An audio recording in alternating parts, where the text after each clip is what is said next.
ప్రభు అయిన యేసుక్రీస్తునందు ప్రియులైన దేవుని బిడ్డలందరికీ కూడా మన ప్రభువును రక్షకుడైన యేసుక్రీస్తు ప్రభుల వారి అతి పరిశుద్ధ నామములో ప్రభు దిన ఉదయకాల శుభములు తెలియచేస్తున్న సకల ఆశీర్వాదములకు కారణభూతుడైన యేసుక్రీస్తు కృప మిమ్ములను మీ కుటుంబాలను సర్వ సమృద్ధిగా ఆశీర్వదించునుగాక.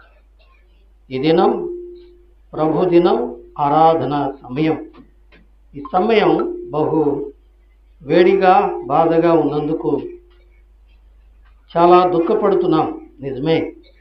అయినప్పటికీ ప్రభు దినం ఆయన ఆరాధించడానికి ప్రేమతో ఆసక్తి కలిగి ఎంత శ్రమైనా దేవుని సన్నిధికి వచ్చినా మీ అందరినీ నిండు హృదయంతో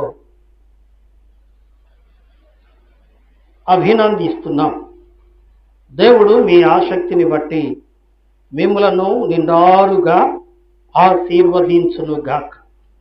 ఇది నా ఆరాధన కొరకై పరిశుద్ధ గ్రంథంలో నుండి కొన్ని మాటలు మనం చదువుకుందాం. రండి, పాత నిబంధన గ్రంథంలోని కీర్తనల పుస్తకం 84వ కీర్తన. పాత నిబంధన గ్రంథంలో నుండి కీర్తనల పుస్తకం తిప్పండి. కీర్తనల పుస్తకం 84వ అధ్యాయము. కీర్తనల పుస్తకం 84వ అధ్యాయము, పాత నిబంధన 497 పేజీ. కీర్తనల పుస్తకం 84వ అధ్యాయము మొదటి నుండి 4 వచనాలు ఉత్తర ప్రత్యుత్తర రీతిలో చదువుకుందాం. మొదటి వచనం నుండి 4 వచనాలు ఉత్తర ప్రత్యుత్తర రీతిని చదువుకుందాం.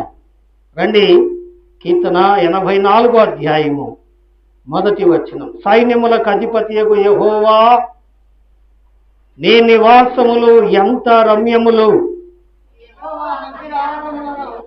చూడవలెనని నా ప్రాణము ఎంతో ఆశపడుతున్నది. అది సొమ్మసిల్లుతున్నది. జీవము గల దేవుని దర్శించుటకు నా హృదయమును నా శరీరమును ఆనందముతో కేకలు వేయిస్తుంది. 3వ వచనం. సైన్యములకు అధిపతియగు యెహోవా, నా రాజా, నా దేవా, నీ బలిపీఠమునొద్దనే పిచ్చుకలకు నివాసము దొరికెను, పిల్లలు పెట్టుటకు వాన కోవెలకు గూటి స్థలము దొరికెను. ఈ మందిరమునందు నివసించు ధన్యులు స్తుతించెదరు. చదవబడిన ఈ లేఖన భాగమును మన కొరకై ఆశీర్వదించునుగాక. సమయంలో ఈ కీర్తన వ్రాసిన రచయిత యొక్క ప్రియులారా విషయాలు కొన్ని మనం జ్ఞాపకం చేసుకుందాం. తరువాత కీర్తనకారుడు రాసిన ఈ 84వ కీర్తనలో ఉన్నటువంటి సందర్భాలు, అతడు సూచించిన కొన్ని విషయాలు జ్ఞాపకం చేసుకుందాం. మొట్టమొదటిగా ఈ కీర్తన వ్రాసింది ఎవరు? కోరహు కుమారులు. ఎవరు చెప్పండి? కోరహు కుమారులు. కోరహు అంటే ఎవరు? ఏమండి, కోరహు అంటే ఎవరు అనగా, రండి సంఖ్యాకాండం 26వ అధ్యాయము. సంఖ్యాకాండం అండి 26వ అధ్యాయము, 24వ అధ్యాయము కదా. సంఖ్యాకాండం 20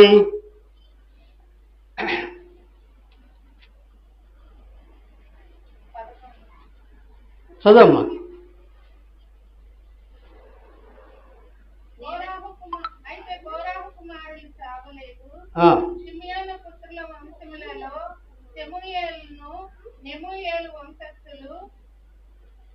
చాలమ్మా.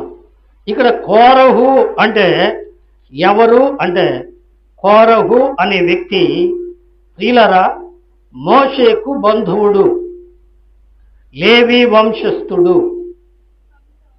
ఏమండి చదవమ్మా.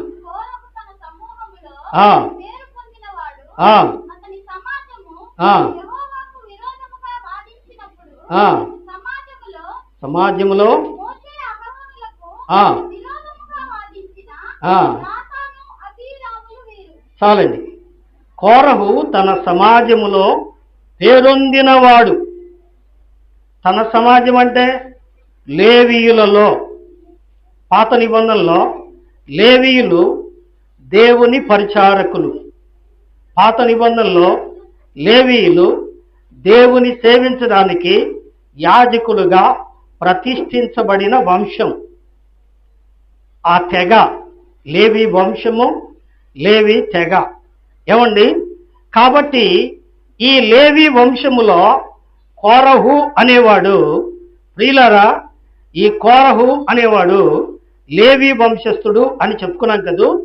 ఈ లేవి వంశస్థుడైన కోరహు మోషేకు చాలా దగ్గర బంధువుడైతే ఇతడు చేసిన కార్యం ఏంటంటే, అతడు తన సమూహంలో పేరొందినవాడు. పేరొందినవాడంటే ఏమండి? మోస్ట్లీ నోన్ పర్సన్, చాలా గొప్ప పేరు ప్రఖ్యాతులు కలిగిన వాడు, అంటే చాలా మందికి పరిచయమైన వాడు. అంటే ఇతను ఒక నాయకుడు, ఇతనికి ఒక వర్గం ఉంది. ఏమండి? లేవీలలో ఇతనికి ఒక నాయకుడు, ఇతనికి ఒక వర్గం ఉంది. ఆ వర్గానికి ఇతడు నాయకుడు. అతనికి సహాయకులు ఎవరంటే దాతాను, అబీరాము. ఏమండి? దాతాను, అబీరాము, వీళ్ళు ముగ్గురు. ఏమండి? కోరహు నాయకుడు, కోరహుకు సహాయకులు దాతాను, అబీరాములు. వీళ్ళందరూ కలిసి ఏం చేశారట? ఇక్కడ మనం చదివాం. వారు యెహోవాకు విరోధముగా వాదించినప్పుడు ఏం చేశారట? యెహోవాకు విరోధముగా వాదించారట. ఏమిటి వాళ్ళ వాదన అంటే, వాళ్ళ వాదన ఏంటి? ఏం మోషే ఒక్కడే నాయకుడా? మోషే మాత్రమే మాట్లాడతాడా? మోషే చెప్తే మేము వినాలనా? మోషే ఎవడో? మోషే కంటే మాకు గొప్ప తెలివి ఉంది. మేము కూడా తెలివిగలవాళ్ళం. మాకు కూడా గ్రూప్ ఉంది, వర్గం ఉంది. ఏమండి? మేము కూడా ఒక వర్గానికి నాయకులమే. ఇది ఈయన వరుస. ఈ వరుస ప్రకారం ఏం చేశాడంటే, ఇశ్రాయేలీలలో ఒక గుంపును ఏర్పాటు చేశాడు. ఒక గుంపును ఏర్పాటు చేసి సహాయకులుగా దాతాను, అబీరాములను పెట్టుకొని ఏం చేశాడండి? మోషేకు విరోధముగా, యెహోవాకు విరోధముగా. యెహోవా అంటే ఏమండి? ప్రతిసారి చెప్తూ వస్తున్నాను. యెహోవా అంటే హీబ్రూలో యావే. యావే అనగా దేవుడు.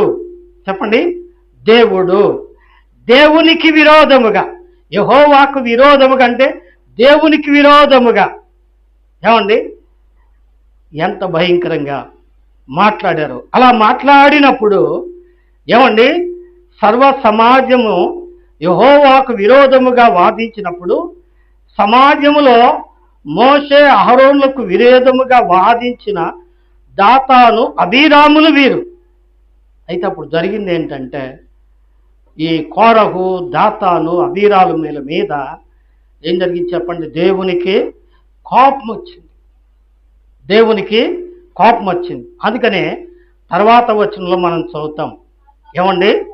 ఆ సమూహపు వారు మృతి పొందినప్పుడు అగ్ని 250 మందిని భక్షించినన్ను భూమి తన నోరు తెరిచి వారిని, కోరహును మింగివేసినందున వారు దృష్టాంతరములైరి. వినండి. ఏమండి? కోరహు బంధువులు అందరూ కూడా ఏమైపోయారట? భూమి నెరవేర్చింది. భూమి నెరవేర్చడం అంటే భూమి చీలిపోయింది. ఏమండి? పొలంలో చూస్తాం, వర్షాలు లేక ఎండిపోయినప్పుడు భూమి ఎట్లా ఉంటుంది చెప్పండి? పెట్లుగా తేలిపోద్ది, చీలికలైపోద్ది. అలాగ భూమి 2 పాయలైందట. పాయలైనప్పుడు లోపల నుంచి ఏమొచ్చిందండి? అగ్ని వచ్చింది. ఈ అగ్నిలో ఎంతమంది కాలిపోయారట? 250 మంది చచ్చిపోయారట. అందులో కోరహు కుమారులు ఉన్నారు. కోరహు ఉన్నాడు, కోరహు కుటుంబం ఉంది. అభిరాము ఉన్నాడు, అభిరాము కుటుంబం ఉంది. దాతాను ఉన్నాడు, దాతాను కుటుంబం కూడా ఉంది. వీళ్ళందరూ ఆ రోజు చచ్చిపోయారు. ఎందుకు చచ్చిపోయారు? వీరు దేవునికి విరోధముగా పాపము చేసినందున. కాబట్టి వీళ్ళు దేవునికి విరోధులు, దేవుని పరిచర్యకు విరోధులు. ఏమండి? అవును. అందుకనే ఒకానొక రోజున ఒక వ్యక్తితో దేవుడు అంటున్నాడు, మీరు ఇప్పుడు చదవక్కర్లేదు, మీరు తర్వాత చదువుకోండి. అపోస్తుల కార్యం 26వ అధ్యాయంలో దేవుడు ఒక వ్యక్తి అంటున్నాడు. అతడు ఏం చేశాడంటే సైన్యాన్ని తీసుకున్నాడు, కత్తులు తీసుకున్నాడు, బాణాలు తీసుకున్నాడు, బయలుదేరి వెళ్తున్నాడు. ఎలా వెళ్తున్నాడండి? ఏమండి? అతడు వెళుతూ దమస్కు పట్టణం దగ్గరికి వెళ్ళినప్పుడు అక్కడికి ఒక గొప్ప వెలుగు వచ్చింది. ఆ వెలుగులో ప్రభు కనపడ్డాడు.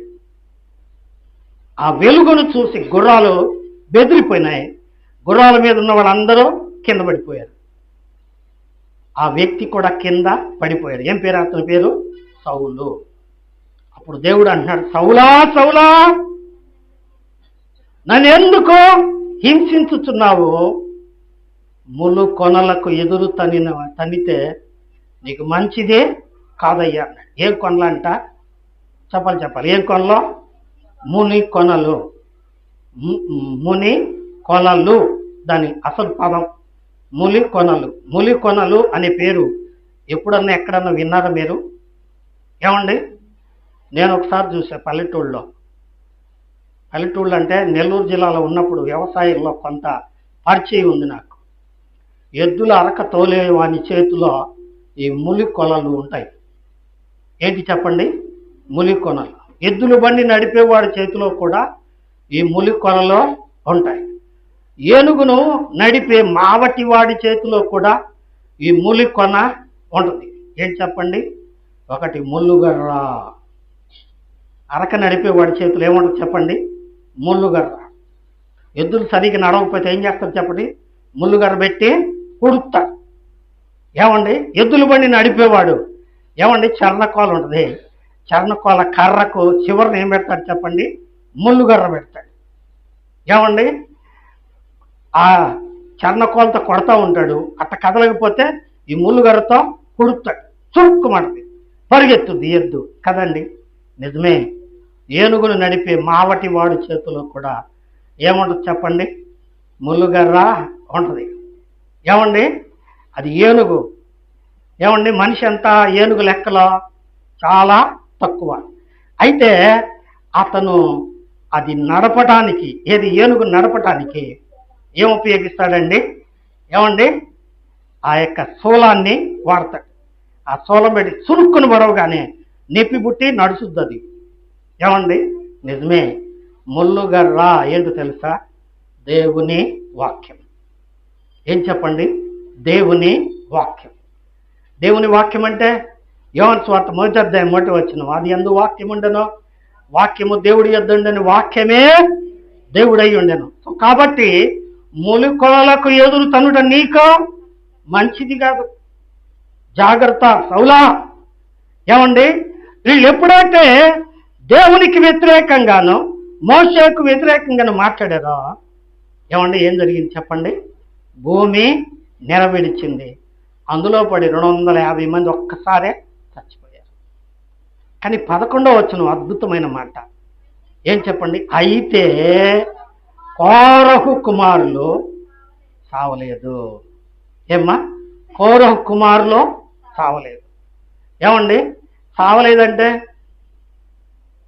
సావాలా అక్కర్లేదా? తండ్రి చేసిన పాపం కొడుకులకు వచ్చుద్దా రాదా? ఏమండి? నిజమే. కోరహు చచ్చిపోయాడు, కోరహు భార్య చచ్చిపోయింది, కోరహు బంధువులు చచ్చిపోయారు. కానీ కోరహు పిల్లలు బతికారు. ఎందుకు చెప్పండి? జాలిగల దేవుడు. ఏమండి? అందరినూ నశింపజేయటం ఇష్టం లేక కోరహు కుమారులు మాత్రమో బ్రతికింపజేశాడు. వీళ్ళు బతికారు. బతికి ఎంత మేలు పొందారు అంటే ఏమండి? దేవుడి మందిరములో సంగీతములతో దేవుని పాటలు పాడే గుంపు అయ్యారు. ఏమండి, వీళ్ళు ఎక్కడ పనిచేస్తున్నారు చెప్పండి? దేవుని మందిరములో పాటలు పాడి దేవుని ఆరాధించే గుంపులో చేరారు. ఈ వివరాలు ఇంతకు ముందు నేను చెప్పాను. ఏమండి, కాబట్టి కోరహు కుమారులు కృతజ్ఞతతో వ్రాసారు. ఏమని రాశారు? యెహోవా, నీ నివాసములు ఎంత రమ్యాలయ్యా. మొదటి అంశం, వాళ్ళు రాసిన మొదటి అంశం ఏంటి చెప్పండి? దేవుని నివాసము. దేవుడు ఎక్కడ నివసిస్తాడు? ఏమండి, దేవుణ్ణి ఎక్కడ నివసిస్తాడు? ఏమండి, నిర్గమకాండం 25వ అధ్యాయంలో ఉంది. 25వ అధ్యాయంలో 8వ వాక్యంలో, నేను వారి మధ్య నివసించున్నట్లు వారు నాకు ఒక పరిశుద్ధ స్థలమును నిర్మించవలెను అన్నాడు. ఏమండి, దేవుని ఆత్మ నివసించడానికి మోషే ఏం చేశాడండి? ప్రత్యక్ష గుడారాన్ని కట్టాడు. తరువాత ఏమండి, తరువాత 2వ రాజుల గ్రంథం 3వ అధ్యాయంలో లేదా 4వ అధ్యాయంలో 5వ అధ్యాయంలో మనం చూస్తే ఏమండి, సొలొమోను దేవుని కొరకు బంగారముతో ఒక ఆలయాన్ని కట్టాడు. ఏమండి, ఒకటి గుడారము, రెండవది బంగారముతో కట్టిన స్వర్ణ దేవాలయం, బంగారు దేవాలయం. అయితే దేవుడు కోరుకుండేంటి?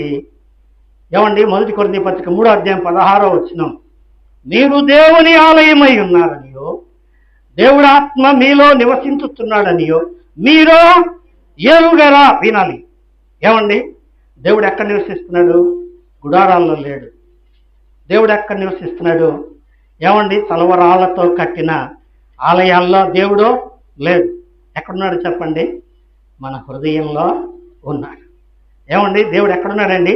మన హృదయంలో ఉన్నాడు. దేవుడు ఎవరిలో ఉంటాడు? ఎవరు దేవుడి యందు భయభక్తులు గలవారై ఉంటారో వారిల్లో దేవుడు ఉంటాడు కదండి.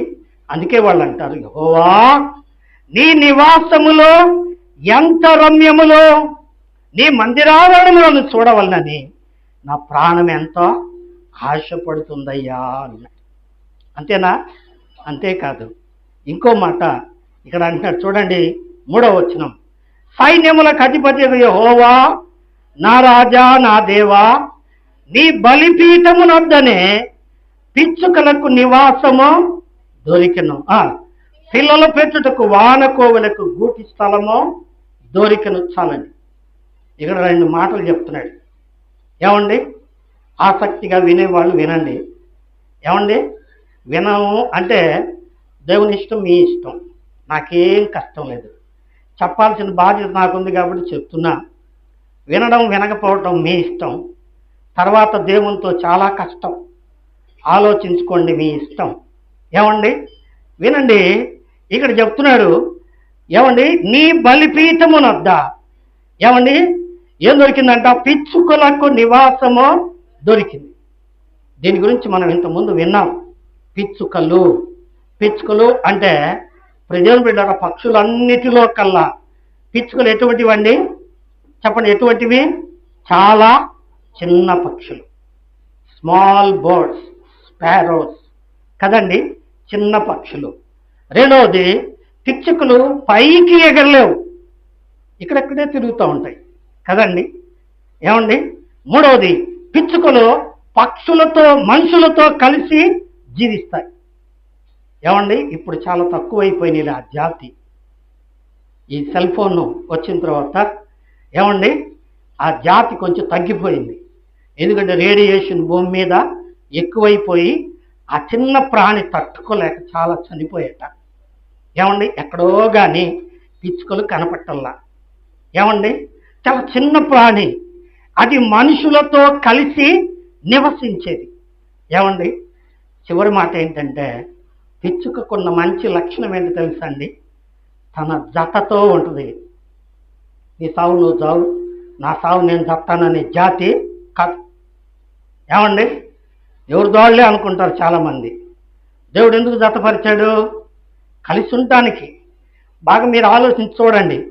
ఒక పిచ్చుకు కనపడింది అనుకోండి, ఆ చుట్టుపక్కల ఎతికి చూడండి, జంట పిచ్చుకు అక్కడే ఉంటుంది.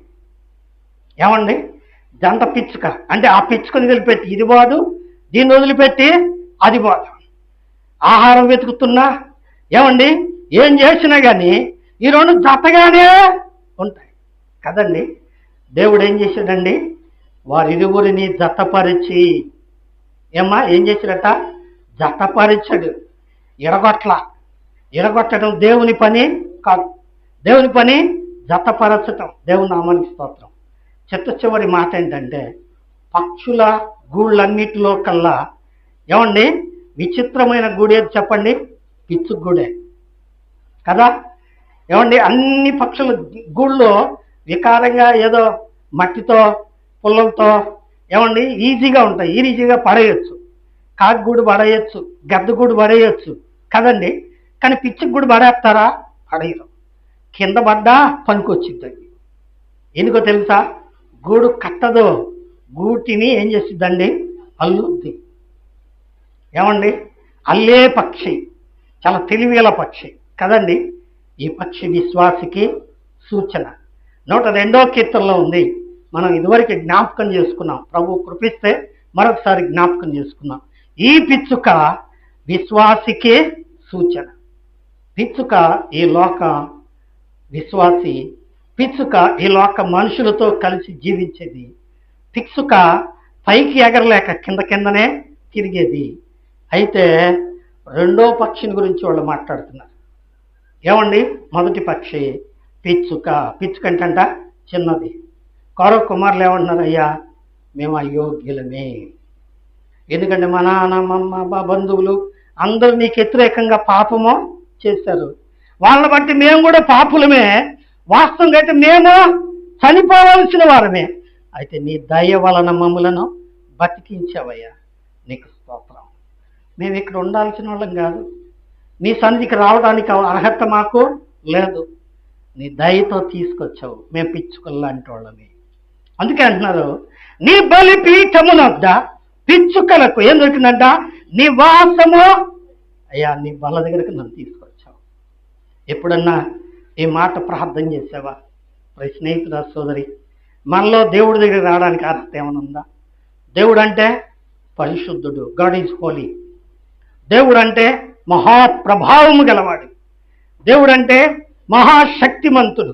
God is powerful, God is glorious. ఏమండి గాడ్ ఈజ్ గ్రేట్. ఏమండి heavenly God, most high God, గొప్ప దేవుడు.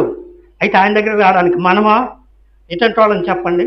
అబద్ధాలు ఆడేవాళ్ళం, బూతులు ఆడేవాళ్ళం, దొంగతనం చేసేవాళ్ళం, మోసం చేసేవాళ్ళం. మనకు అర్హత ఉందంటారా? ఆయన మందిరావడములో నిలవడానికి కూడా మనకు అవకాశమో లేదు, అర్హత లేదు. అర్హత లేని వారికి దేవుడు ఏం చేశాడండి? ఆయన గ్రంథాన్ని ముట్టుకునే అవకాశమో ఇచ్చింది. అందుకే పిచ్చుకలకు నివాసము దొరికిందయ్యా, మేము పిచ్చుకల్లాంటి వాళ్ళం, మమ్మల్ని నీ బల్ల యుద్ధకు తీసుకొచ్చాం. ఈ కోరహ కుమారులు ఏం చేస్తున్నారంట? దేవుని మందిరములో ఏం చేస్తున్నారు చెప్పండి? దేవుణ్ణి స్తుతించుడి ఎల్లప్పుడు, దేవుణ్ణి. నిద్రపోయే వాళ్ళందరూ దేవుణ్ణి ఎల్లప్పుడు దేవుణ్ణి స్తుతించుడి, ఆయన పరిశుద్ధ, ఆయన పరిశుద్ధ, ఆయన సన్నిధిలో, ఆయన సన్నిధిలో ఎల్లప్పుడు స్తుతించుడి దేవుని ఎల్లప్పుడు దేవుని. ప్రైజ్ ది లార్డ్ కదండి. వారు దేవుని మందిరములో పాటలు పాడుతున్నారు, దేవుని ఆరాధన చేస్తున్నారు. అర్హత ఉందా వీళ్ళకి? లేదు. అది కారణం ఏంటి చెప్పండి? దేవుని కృప. ఏమ్మా? దేవుని కృప. అందుకే ఏమంటే ఎఫెసీ పత్రిక 2వ అధ్యాయంలో అంటాడు, మీరు కృపచేతనే రక్షింపబడితిరి. ఇది దేవుని వరమే, కానీ మీ వలన కలిగింది. It is not yours, it is only with the grace of God. కేవలము దేవుని దయే. ఏమండి, ఇది ఇంతకుముందు మనం చెప్పుకున్న మాట. ఇప్పుడు రెండో మాట మనం చెప్పుకుందాం. ఏం చెప్పండి? రెండో పక్షి ఏమంటున్నాడు?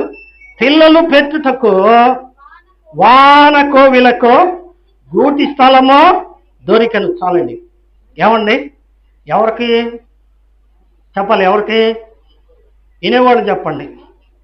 ఏమండి, ఎట్టున్నారా? ఎట్టనట్టేనా? ఇంతే చెప్పొచ్చుగా. అంటే వింటంలా కదా, మీకు అవసరం లేదు. అవసరం ఎవరికి చెప్పండి? నోరు వాసిపోయేటట్టు అరుచుకునే బుద్ధి లేనివాడికి కదండి. నిజమే. ఎవరికంట? ఏమనుంది అక్కడ? వాన కోవిల. నాకు అర్థం కాల. వాన కోవిల అంటే ఈ పక్షి ఆడదురా అనుకున్నా. కోవిల నాకు అలవాటు. ఇంగ్లీష్ బైబిల్లోకి వెళ్తుంటాను నేను. ఇంగ్లీష్ బైబిల్లో చదివితే ద షాలో అని ఉంది. The shallow. దీన్ని గూగుల్లో కొడితే ఏమని వచ్చిందంటే కోయిల అని వచ్చింది. ఏం చెప్పండి?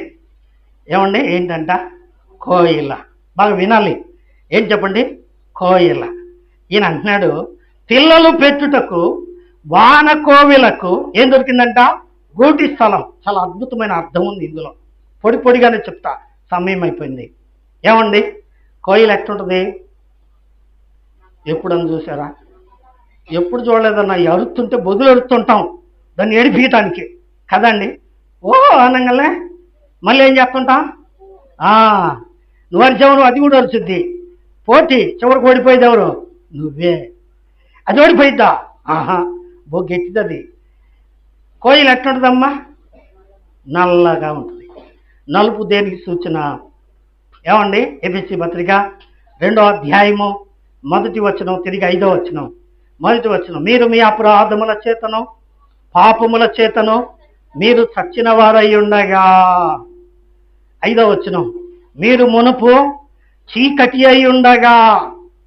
ఏమైనారట? చీకటి. చీకటి అంటే పాపం. చీకట్లో జరిగేదాన్ని ఏమంటారు? పాపమే. ఏమండి, వెలుగులో చేసేదాన్ని ఏమంటారు? కార్యము అంటారు. వెలుగులో చేసేదాన్ని కార్యము. అందరికి తెలిసేటట్టు అందరూ ఆమోదించి ఇరు కుటుంబాలు ఒక తేదీ నిర్ణయించి ఒక సమయం నిర్ణయించి చేసేదాన్ని ఏమంటారు? కార్యము అంటారు. శుభకార్యం అది. ఎవరికి తెలియకుండా గుడిసప్పుడు కాకుండా కటిక చీకట్లో మనుషులు ఎవరు కనపడి సాటుకు దూరంగా పోయి చేసేదాన్ని ఏమంటారు? పాపము అంటారు. ఏమ్మా? పాపము. ఏమండి, చీకట్లో చేసేది పాపం. అందుకే అది చీకటి. చీకటి బ్రతుకు ఏమండి నల్లనిది. నల్లనిది. కాకులు కోయలను చూస్తే ఏం చేస్తాయి చెప్పండి? చూసారు ఎప్పుడన్నా? కాకులు కోయలను చూస్తే ఏం చేస్తాయి చెప్పండి? పొడుస్తాయి. కాకులు దేనికి సాదృశ్యం? కాకులు లోకులు పలుగాకులు. సామెత ఉంది కదండి, లోకులు పలుగాకులు. ఏమండి, లోకంలో ఉన్న వాళ్ళంతా కాకులు కదండి. కాకి కోత బాగుండదు, కోకిల కోత మధురంగా ఉంటుంది. ఈర్ష్య. కాకి ఏంటంట? ఈర్ష్య. అందుకే అది కనపడితే చాలు పొడి చేసింది. ఇంకో మాట, కాకి కంటే మరి నల్లది ఏంటి చెప్పండి? ఏమండి, షోలమేత అంది, నేను నల్లని దానని మీరు చిన్న చూపులో చూడబాగండమ్మా. నేను నల్లని దానినైనాను ఎట్లాంటిదంట? సౌందర్యవంతురాలు. ఎందుకని? నా నలుపు ఎరగొట్టి నా యేసయ్య నన్ను తన ప్రియురాలుగా చేసుకున్నాడు. నిజమే, నేను పాపినై ఉన్నప్పటికీ నా పాపం కొరకు నా యేసయ్య శిలువలో నా పాప పరిహారం కొరకు రక్తము చిందించాడు. నిజమే, కోయిల గొంతు మంచిదే, కానీ రూపం నల్లటిది. కానీ పాపి అయిన మానవునికి సాదృశ్యం కోయిల. దాని గొంతు మాత్రం బహుమధురంగా ఉంటుంది. నిజమే, చిన్నప్పుడు మా నాన్నకి మేము 3 కొడుకులం. నంబర్ 3 ఏమండి నేను. ఏమండి, నా తర్వాత ఒక పాప, ఒక అమ్మాయి. దేవునికి పూజ చేసేటప్పుడు పూజారిగా నన్నే ఎన్నుకున్నాడు మా నాన్న. ఏమండి, అప్పుడు మేము విగ్రహారాధికులం. పూజారిగా నన్నే ఎన్నుకున్నాడు. పుస్తకం ఇచ్చాడు, బట్టి పట్టమన్నాడు. నా అలవాటు ఏంటంటే ఏదైనా ఒక్కసారి చదువుతా, రెండోసారి నాకు ఇసుక అనిపించింది. ఒక్కసారి చదివితే చాలు, there is in my mind. ఏమండి, ఒక్కసారి చదివితే చాలా ఉంటుంది. ఎప్పుడు ప్రతిసారి వాళ్ళంతా నా వెనకాల కూర్చుంటారు, నేను ముందు కూర్చుంటాను, గడగడ చదువుతూ ఉంటా. ఇప్పుడు పూజారి ఎవరు? నేను. ఏమండి, ఆ కుటుంబ యాజకత్వానికి యాజకుడు ఎవరో? నేను. నన్ను యాజకుడిగా ఎన్నుకున్నాడు. ఎందుకో? అది మా నాన్నగారి ఎన్నిక కాదు. ఎవరు ఎన్నిక చెప్పండి? దేవుని ఎన్నిక. వాళ్ళందరూ చదువుకున్నాళ్ళు. ఏమండి, పెద్దన్నయ్య తెలివిగలవాడు, రెండో అన్నయ్య బహుబలవంతుడు. ఏమండి, కానీ మూడోవాడు ఎరుమొహముడు, ఎందుకు పనికిరానాడు. కానీ ఎవరిని ఎన్నుకున్నాడు? తండ్రి ఈ ఎరుమొహోడినే ఎన్నుకున్నాడు. ఏమండి, వీడెందుకు పనికిరాడు, ఎవరిని కొట్టలేడు, ఎవరిని తిట్టలేడు, ఏం సంపాదించలేడు, పోనీ ఏదో ఈ పనన్నా చేస్తాలే అనుకున్నాడు అయ్య. కానీ దేవుడు అనుకున్నాడు, ఈ ఎర్రివాడే నాకో కావాలి అన్నాడు. నిజమే ప్రియుల, కాకులు ఒడిసిన కోయిల, కాకులు చేదరించుకున్న కోయిల. కాకులు ఎందుకు చేదరించుకుంటాయి? కాకంటే నల్లంగా ఉంటుంది ఇది. అవునండి, అవునంటారా కాదంటారా? యథార్థం మాట్లాడుకుందాం. కాకంటే నలుపు. ఏమండి, లోకస్తులు అంటారు, అబ్బో ఇప్పుడు బైబిల్ పట్టుకొని శాస్త్రం అనగానే వాళ్ళు పుణ్యాత్ములు అయిపోతారా అంటారు. ఏమండి, ఎందుకంటే వాళ్ళకంటే వీళ్ళు ఇంకా నల్లటోళ్ళు. కాకంటే కాకొక్కరవ్వ ఏమండి బ్రౌన్ కలర్లో ఉంటుంది, ఇది ఇంకా డార్క్ బ్లాక్ కదండి. అయినా కారణం ఏంటంటే ప్రభు అయిన యేసుక్రీస్తు రక్తములో కడుగబట్టుట వలన ఈ కోయిల ఏం చేయబడింది? ఎన్నుకోబడింది. ఏమ్మా? ఎన్నుకోబడింది. నిజమే ప్రియుల, పాపులమైన మనం, దుర్మార్గులమైన మనల్ని ప్రభు ఎన్నుకున్నాడు. ఏమండి, ఎన్నుకున్నాడు. ఎందుకు ఎన్నుకున్నాడు? ఎఫెసీ పత్రిక 1వ అధ్యాయము 3వ వచనం, మన ప్రభు యేసుక్రీస్తు తండ్రి యొక్క దేవుడు స్తుతింపబడును గాక, ఆయన క్రీస్తులో పరలోక విషయములో ఆత్మ సంబంధమైన ప్రతి ఆశీర్వాదం మనకు అనుగ్రహించెను. ఎట్లంటే తన ప్రియుని యందు తాను ఉచితముగా మనకు అనుగ్రహించిన కృపా మహదైశ్వర్యమునకు కీర్తి కలుగునట్లు తన చిత్త ప్రకారము దయా సంకల్పము చొప్పున యేసుక్రీస్తు ద్వారా కుమారులనుగా. ఏమండి, ముందుకు చదువుతుంటూ పోతే సమయం అయిపోద్ది. పరిశుద్ధులుగా. ఏమండి, ఉందా లేదా మాట అక్కడ?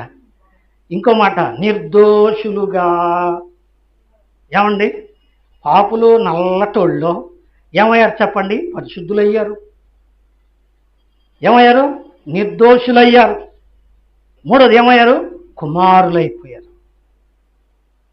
ఏమండి, యోహాను సువార్త 1వ అధ్యాయం 12వ వచనం ప్రకారం తన్నెందరు అంగీకరించిరో వారందరికీ దేవుని పిల్లలగుటకు ఆయన అధికారం.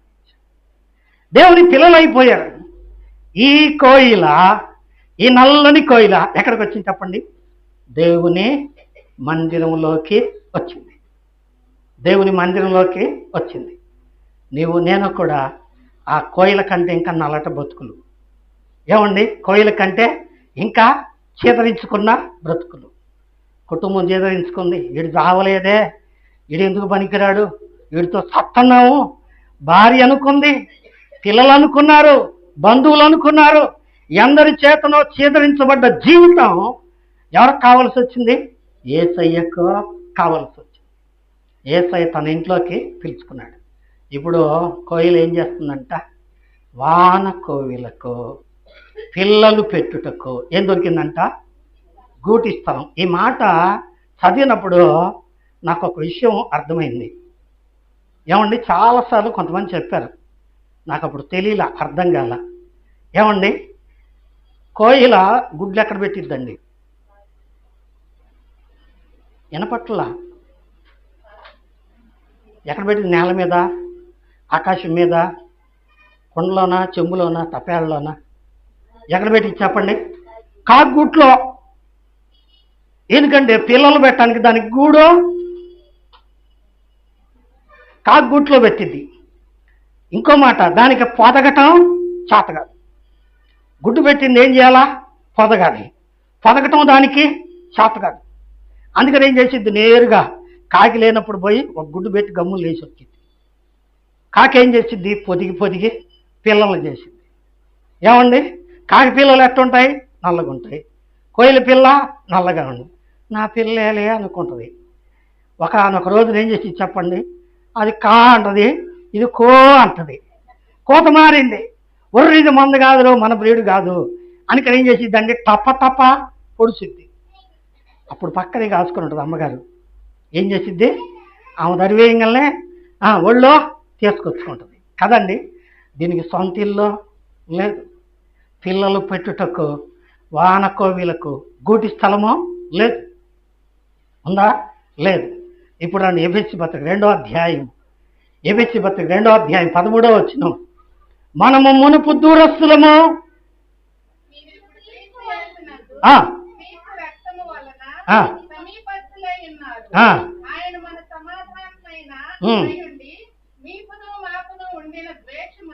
ఏమండి? అక్కడ ఉంది, చాలండి. అక్కడ ఉంది, ఏముంది? మీరు మునుపు దూరస్తులై ఉండగా ఇప్పుడు క్రీస్తు యేసునందు ఆయన రక్తం వల్ల ఏమయ్యారు? సమీపస్తులై ఉన్నారు. ఇంకా అక్కడే ఉంది, మీరు మునుపు ఎట్టున్నారు? దేవుడు లేనివారు. ఏమండి? ఆ మాటలు అక్కడ ఉన్నవి, తర్వాత చదువుకోండి. ఏమండి? వివరాలు ఇప్పుడు చదివి సమయించడం కుదరదు, ఎందుకంటే పైన మారుతుంది కదా. నిజమే, మీకు విసుగు కలిగించకూడదని త్వరపడుతున్నా. ఏమండి? మీరు మునుపు దూరస్తులు. ఏమండి? ఇశ్రాయేలుతో సహపౌరులో కాదు, దేవుడు వారు కాదు. రెండవది, మీకు మునుపు దేవుడే లేదు. ఎవరు లేదు చెప్పండి? దేవుడు లేడు. దేవుని సహవాసం లేదు, దేవుడు లేడు, దేవుని సన్నిధి లేదు. అయితే ఇప్పుడు ఆయన బిడ్డలమయ్యాము. ఎట్టయ్యము? ఆయన రక్తము వలన, ఆయన చేసిన త్యాగమును బట్టి ఆయన పిల్లలమయ్యాము. ఇప్పుడు ఏం చేస్తున్నాం చెప్పండి? దేవునితో నివసిస్తున్నాము. ఏమండి? దేవుని ఇంటి వారమయ్యాం. అట్లా ముందు చదువుకుంటూ పోతే 2వ అధ్యాయం 19వ వచనంలో మీరు దేవుని ఇంటి వారై ఉన్నారు అంటే, ఏమండి? అడ్రస్ లేని వాళ్ళకి ఏం దొరికింది చెప్పండి? అడ్రస్ దొరికింది. వానకోవులకి ఏం లేదంట, పిల్లలు పట్టడానికి గూడు లేదు. ఇప్పుడు ఏం దొరికింది? నీ బలిపీఠమునొద్ద పిచ్చుకలకు నివాసము దొరికెను, పిల్లలు పెట్టుటకు వానకోవులకు ఏం దొరికిందంటే గూడు దొరికింది. ఏమండి? ఇల్లు ఎవరిది? దేవుడిది. ఇది నా ఇల్లు అంటుంది. ఏమండి? నా ఇల్లు అంటే ఎవరిది? పాస్టర్ గారిదా? పాస్టర్ గారిదే. ఎందుకంటే పాస్టర్ గారు ఎవడవాడు? దేవుడు వాడు. దేవుడి కొరకు జీవితాన్ని సమర్పించుకున్నవాడు. He dedicated his whole life to the Lord. దేవుని కొరకు సంపూర్ణంగా సమర్పించుకున్నవాడు గనక దేవుని ఇంట్లో సంపూర్ణ అధికారం ఎవరికి ఉంది? దైవజనుడికి ఉంది. కోయిల్ అంటుంది, నేను ఇక్కడే ఇదే నా ఇల్లు. పిల్లలు పెట్టుటకు వానకోవిలకు గూటి స్థలమో దొరికెనో. ఏమండి? అందుకే తర్వాత అంటాడు, నీ మందిరమునందు నివసించు వారు ధన్యులు, వారి నిత్యము నిన్ను ఏం చేస్తుంది చెప్పండి? పొద్దున్నే లేవగానే ఏమండి? చక్కని పాటలు పాడుతుంది. కోయిలు ఏం చేస్తుందండి? చక్కని పాటలు పాడుతుంది. తిట్టుకునే ఇల్లు, తనులాడుకునే ఇల్లు, గొడవ పడే ఇల్లు, బూతులు తిట్టుకునే ఇల్లు. ఇప్పుడు కూడా అట్నే ఉన్నాయా ఇల్లు? ఏమండి? ఇప్పుడు కూడా అట్నే ఉన్నాయా? ఇప్పుడు కూడా తిట్టుకుంటున్నారా? ఇప్పుడు కూడా కొట్టుకుంటున్నారా? అరుచుకుంటున్నారా? ఏమండి? చుట్టుపక్కల చెవులు మోసుకునేటట్టు బూతులు తిట్టుకుంటున్నారా? ప్రార్థనకి వెళ్తా బాప్తిసాలు తీసుకొని కూడా ఏమండి ఎదుటి వాళ్ళు బెదిరిస్తున్నారా? విశ్వాసులేనా? ఆలోచించండి. ఏమండి? ఇక్కడ దేవుని పిల్ల అయిన ఈ కోయలు ఏం చేస్తుందండి? దేవునికి స్తోత్ర గానము చేస్తుంది. నీ మందిరమునందు నివసించువారు ధన్యులు, వారు నిత్యము నిన్ను స్తుతించెదరు. మనము దేవుని ఇంటి వారమయ్యాము. దేవుని యొక్క ప్రజలమయ్యాము.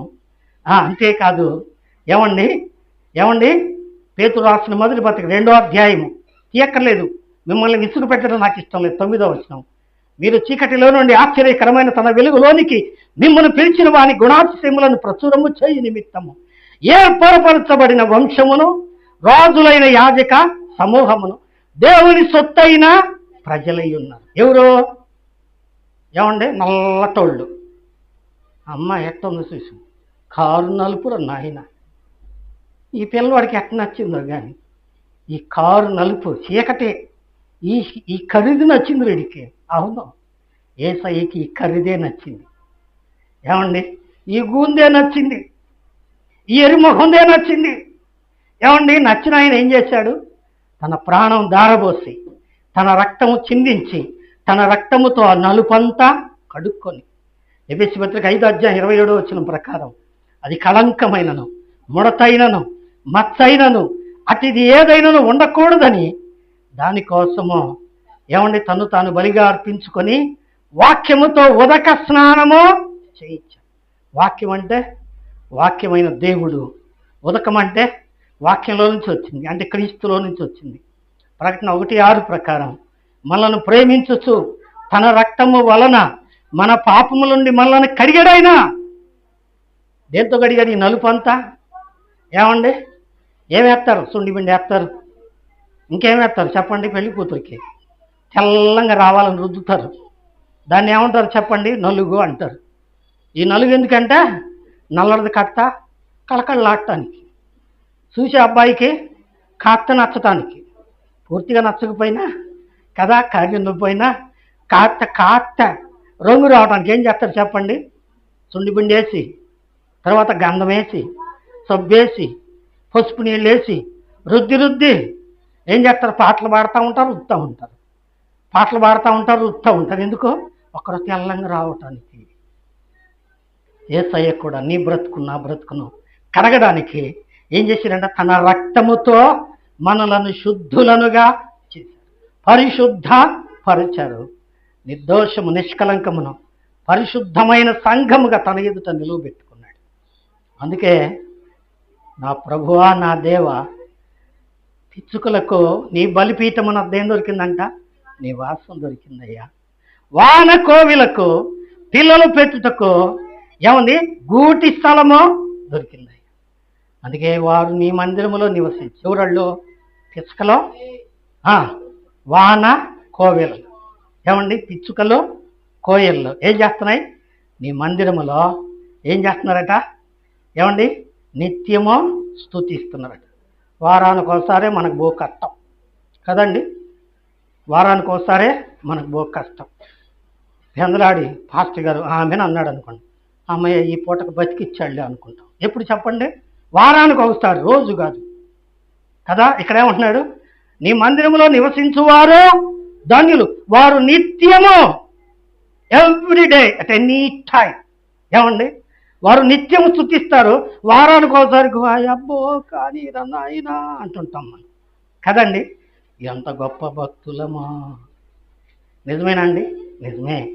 అందుకే యెహోవా నా దేవా, నీ బలిపీఠమునొద్దనే పిచ్చుకలకు నివాసము దొరికెను, పిల్లలు పెట్టుటకు వానకోవిలకు గూటి స్థలము దొరికెను.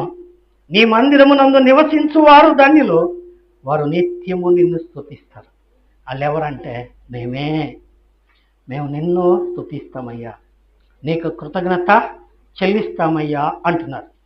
అలాగైతే మనం కూడా కోయిల కంటే నల్లని వాళ్ళము, ఏమండి? తృణీకరించబడిన వారము, నివాసము లేని వారము, దేవుడు లేని వారము.